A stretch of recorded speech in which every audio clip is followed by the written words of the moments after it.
Lighting is one of the biggest keys in creating high quality live streams. It can elevate even the most basic webcam to new heights.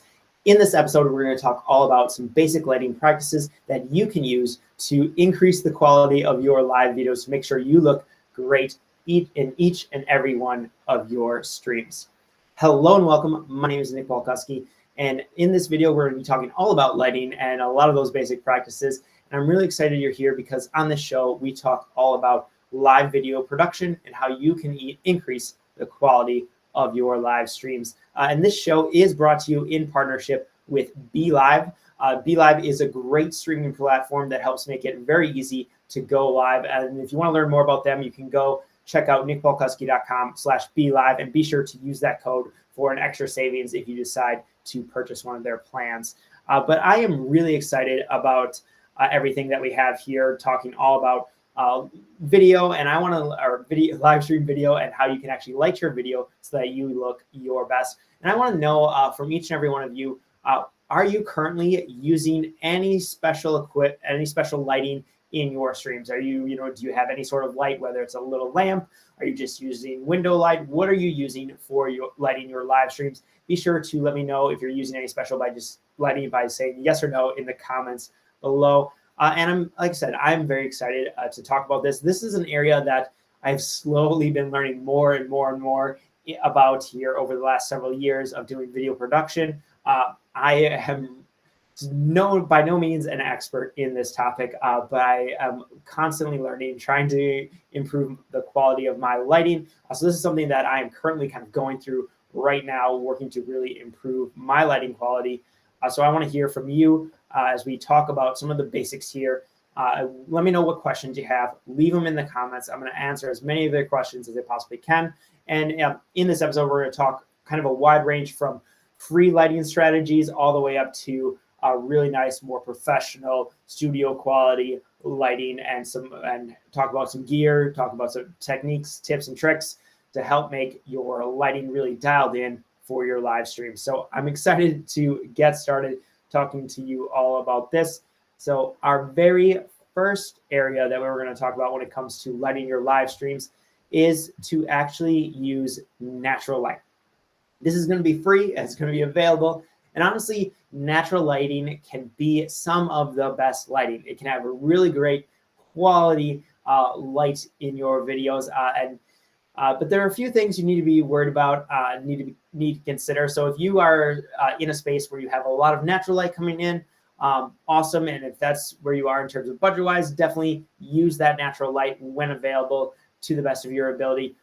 Few key things to remember here. One of the big things is that you always want your window, if you're able to set up in front of a window with some nice light coming in, you always want that window facing in front of you. You don't ever want to have window light coming in from the side at all, or from behind you, or even really the sides. You want it kind of directly in front of you as much as possible, or maybe slightly at like a 45-degree angle from where you're looking. That's going to be how you're going to get some of that best light.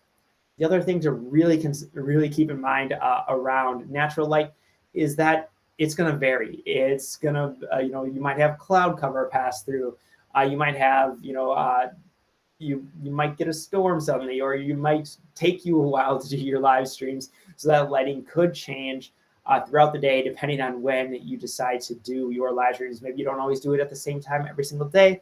So some days you might get very nice bright light. Some days it might be, dimmer.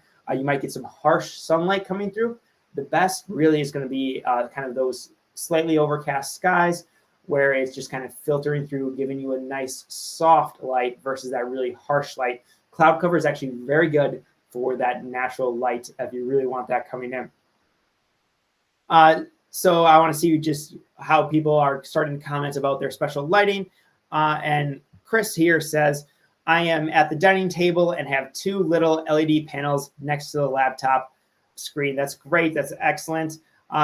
Misty is also saying hi from good morning from Kentucky. That got cut off a little bit there. But good morning to all of you. Very excited to talk about lighting with you along the way. Again, let me know any questions that you have. We're going to kind of run through some different things. I got a lot of stuff I want to cover here in this episode. So I'm going to kind of keep trucking on through and let me know if you have those questions. And let's jump into kind of our second spot here, which once you decide if you want to move away maybe from natural light or supplement the natural light that you have coming in, what you're going to want to do is actually go in and probably use a small light of some sort. That's kind of generally the next step for most people, or maybe that's just what you have available to you. By small light, that could be a lamp of some sort, anything like that that you might have lying around that you can pull in to add a little bit of additional light to your face so that people can see it a little bit easier, so your camera can doesn't have to do, if you have a camera, a webcam that does some auto exposure, you want to give that camera as much light so it's not having to open up really wide and crank that ISO so that you become all grainy and things like that. So it could be that small table light could be an option. And with that, what's going to really happen is you're going to, an example of a small light is going to be something like this right here, which is the Aperture MC. So this is the Aperture. Let's show you this here. The Aperture MC. It's a great little, it's going to be the one. I'm going to recommend some actual lights for you here at the end. But the MC here is just a really great little small LED light with, if you get the kit, it has wireless charging to it. But if you get just a single light, it'll charge by, where is it, USB-C. It has a little on-off switch here, which you flip it on, it turns the LED light on, and then you'll notice it has a little dial here. That dial can be used to control the temperature of the light, or it can be used to control, so you can see we have temperature, you can see, let's try and get it to focus here. There you go. You can see 5600 Kelvin, which is closer to like that daylight balance. And then you can flip here and also see the percentage of your light, how bright this light is. So that's a really cool thing. I love this little light. This is great for, where would you use this? This would be great for a table stand light. So if you just wanted to have one single light, put it on a little tripod or a little table stand, or even get a grip arm, a focus, not a grip, or even get a small rig arm that you can get up there that will hold things, allow you to adjust it. I have one here on a camera. That close-up camera I was just showing you is on a special friction arm. That's the word I was looking for, friction arm. And that can be used to kind of hold your light in any sort of position. And you can have it so your light is up here at, say, like a 45-degree angle at about eye level or slightly above, just kind of off camera, giving you that extra little bit of light. So let's see if I can do this one-handed. You can see your lights there, or turn it off. You can see how it adds that little extra light. Obviously, you might want to adjust it, might not want to be this bright, but I have all the other lights in there. So you have that option to flip that light on or flip it off really easily. Something like that. This light is really great for that. And I want to jump then into, if you're using, say, if you're going to use a lamp or something like that that you have lying around your house, ideally try to find something that has a cooler temperature that is close to that 5600 Kelvin or something around there. That's going to have a little bit of that cooler temperature, so you're able to, that's my preference, at least. I should say that. That tends to be my preference versus the glow of, say, a tungsten light bulb that is a little warmer, more yellowy glow. Sometimes, depending on the stream you're creating, maybe that's the mood you want to go for. That can work really well, but I prefer more of that cooler light, that more daylight balanced kind of light. So that's something you want to consider if you're going with that lamp. Try to find maybe an LED bulb that is closer to that temperature, if possible. And again, this is kind of more of the saving money or the cheaper, easier way to get into some lighting. But now, once we talk just about that single, say, desk lamp kind of light, let's jump in and talk just about a single lighting source. Usually, if you're going to do kind of that single light setup, that generally is going to mean you have some other lights in the room that are going to be available, either natural lights or just some other general room lights. You're probably not going to have just say a single light lighting you completely. You absolutely can. It's going to be very kind of darky background, a lot more of a moody kind of concept, but it can absolutely work and might be something that you want to consider in your lighting setup. So I want to give you, this is the single light setup is really basically this exact setup that I have kind of right now. So let's take a look at that. You can see up here, I have just a single light. We'll talk about what that light actually is in a little while. But you can see I have that single light up there. Focus, it's a little above eye level because the camera's at eye level. But that's just kind of focused downward. I have it directed towards my face. It's kind of letting all of me as well as some of the background as well. Creating that really nice soft lighting effect is the reason that we also have, there's a soft box on there to create that lighting effect. You can absolutely use a single light in this way and use it to really light your live streams. And you're going to notice the difference. Again, I have all the room lights on here. Luckily, this room, the studio, has really nice LED lighting, soft lighting up in the ceilings. Throughout the house, we have this kind of lighting, so it's really nice. And then we add in any sort of warm lighting in the house that we want for certain scenes or to create certain environments with lamps and things like that, which is really great. So I was very glad that we did that throughout the house. But you're going to notice the difference here. This is with the light off. This is the kind of general room light, how it's lighting me. Not horrible, I guess, but it's definitely kind of the situation where I would add a little bit extra light. And that's exactly what this light does right here. It adds that little bit extra. It just makes it look softer and it brightens me up as well. So few other things I just wanted to address here. This is a lot of people really like, are really big fans of ring lights. Personally, I tend to lean away from ring lights, and it's only for this reason. So a ring light works really well. Basically, you put your camera in the center of it, and it's lighting all around your camera. So you get a lot of nice glow kind of evenly throughout your face, facing you. Oftentimes, they're very a nice cool light. Oftentimes, they're very soft, which is excellent, exactly what you want. So if you want to go that direction, definitely go that direction. One of the reasons I tend to lean away from that is because I want lights.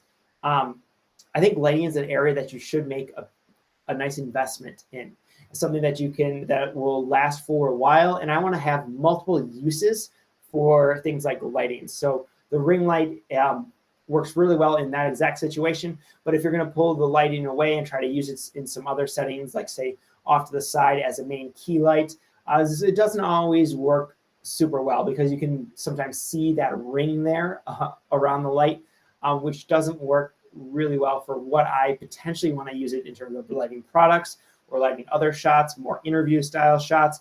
So that's why I tend to lean away from a ring light, but they're definitely a great option. So if that's where you want to go, if that's where you think it's going to work the best for you, if you know you're just going to do a lot of these exact shots where you're talking heads directly to camera, you feel free to check out one of those. Again, I would also look for something that is very cool, but again, that's more my preference. You're going to want to play around and think about what your preference for lighting might be. So that covers kind of that single lighting setup. If you just have that one single light there, well, let's talk about if you want to go for a two light setup. You can definitely have some really great two light setups. Lots of options in terms of how you can set that up. And really what I have a preference for it. And what my preference for this is not necessarily having two lights in front of you. That's an option. That's going to give you a very flat look, which some people can like. It can work for certain people. But what I would recommend if you want to go with a two light setup is to have kind of that single key light, like we mentioned here, with this shot right here, have that single light in front of you, just like you would for your single light setup. But instead of just that single light, what I would recommend is to actually go ahead and have a second light behind you as that hair light. So something either, say, I don't have one set up today, but if I did, I'd have it set on the ground here, kind of behind me, pointing up at my shoulders and like the back of my head to separate me from the background. Another option would be, especially if you have some stands or have a way to mount it from the ceiling, have it shining directly down on your head, kind of highlighting your hair. It's usually called a hair light for that exact reason. But it really, what that light behind you does is it helps separate you from the background. It's going to give a little more sense of that depth of field.